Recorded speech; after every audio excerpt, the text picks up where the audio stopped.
And joining us today here on the program, Mike Steenhoek, Executive Director at the Soy Transportation Coalition. And Mike, always appreciate the time. Thanks for joining us today.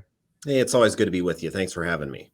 Well, Mike, let's talk about this potential gas tax holiday, this fuel tax suspension. President Biden coming out proposing a 3-month fuel tax suspension, and just for starters, what would this mean? Can you explain a little bit about what this would do and what we'd be looking at the impacts here of a potential fuel tax suspension?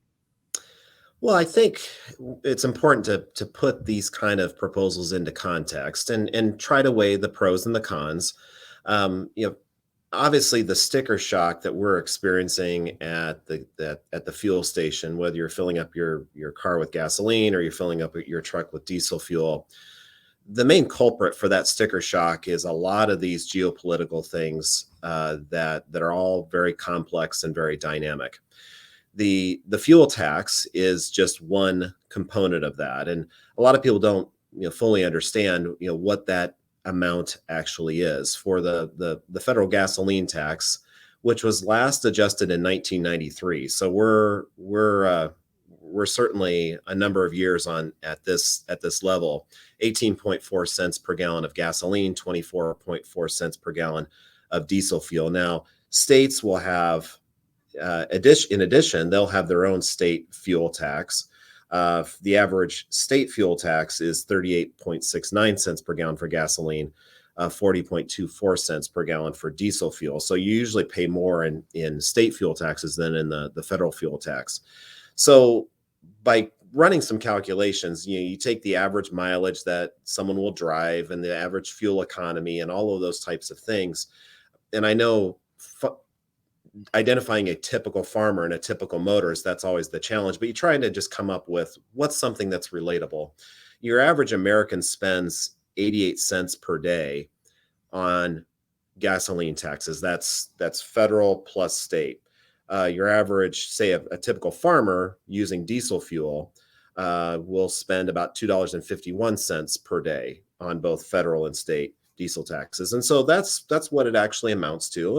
And that's that's up to each individual how significant that 88 cents for gasoline or taxes and $2.51 for diesel fuel taxes, what that is. But I also think it's important to keep in mind that Americans can currently desire to have an infrastructure that's well maintained and well capitalized. And arguably the most important component of that in achieving that is having a reliable, predictable funding stream, because these infrastructure projects are very capital intensive. They require a lot of planning.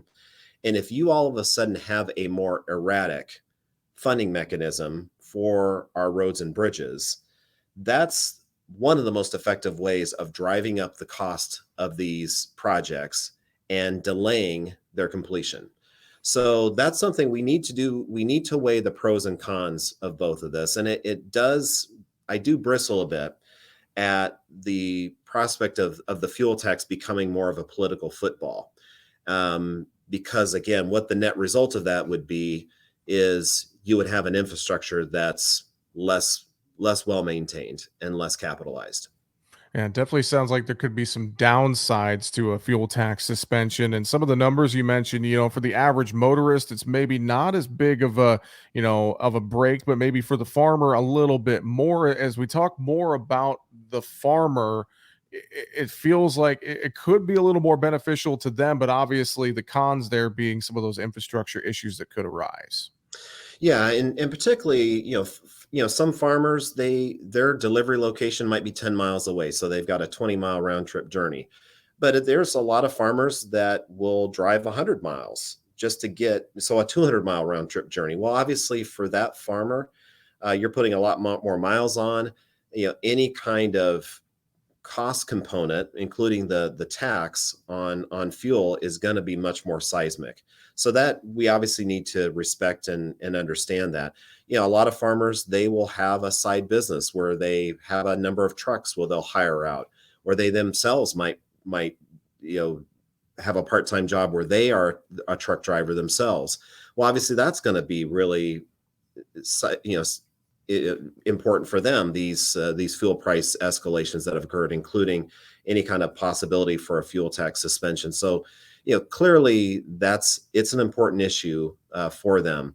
But again, one of the things that, of all of the taxes, and I get frustrated with federal, state, and local taxes, and I routinely ask the question: for every $10 I send to the government, am I only getting $1 in value back? And I'm not sure what even that $1 of value is. So I routinely ask that. But one thing that's distinct about the fuel tax is it's more conceptual to the average American, because they understand that, okay, I'm filling up my car with fuel. I'm in turn using roads and bridges. Those need to be paid for some way. So there's more of this straightforward, I'm using the system, and as I use the system, I'm paying for the system. And that's something that's more conceptual for the average American. And I would hate to see that become more and more of a political football that might be suspended temporarily and then reinstituted. And then if you've got an election coming up, it might be, pressure to suspend it again. That's a real recipe for having a poorly maintained infrastructure. So we need to be mindful of that. And I think as well, we've started to see crude oil prices come down slightly, gas prices, diesel prices, etc. And the old adage, high prices cure high prices. So one has to wonder, just watching the markets themselves, if they won't start to correct themselves a little bit here, and maybe we're just grasping at straws to try and make something happen right now in the administration, Mike. Yeah, I support any kind of creative and energetic thinking about ways to address the price at the pump, because it's clearly real, and it's one thing that just seeps through every aspect of our economy. It's one of the reasons why everything that we pay for is more expensive, because you had to have some kind of fuel that brought it to you and put it on that store shelf. So it clearly is an issue. But again, I'm not sure that putting the fuel tax on the table, because there will always be a reason to suspend it. Uh, Prices will go up from time to time. There are always, every 2 years, there's always an election, and obviously this is something that's playing into it. Both Republicans and Democrats are guilty of being susceptible to the political winds. But that's something that I don't think is very healthy for the future of our infrastructure. If you talk to any state Department of Transportation, they'll talk about the amount of funding, but they'll also say just as important to that is the predictability of that funding. Because departments of transportation, they all have usually a 5-year plan for improving and maintaining the infrastructure that they have jurisdiction over. And so in order to make that plan effective, you've got to be able to have a predictable source of revenue that you can count on. And if you make it more erratic, that's really going to throw a wrench into that. Well, Mike, we appreciate the time and the thoughts on this topic. Any other final thoughts you want to share with us before we run out of time? Well, I think this is something that we just have to make sure that we understand the pros and the cons of this. It's easy to see just one side of it and say, well, this will be beneficial to us, and there will be some benefit, but we have to have it within context, and we also need to understand that those things usually come with a cost as well. So once we have that more holistic perspective, I think we're able to make better decisions. And that's what I'm really encouraging people to do.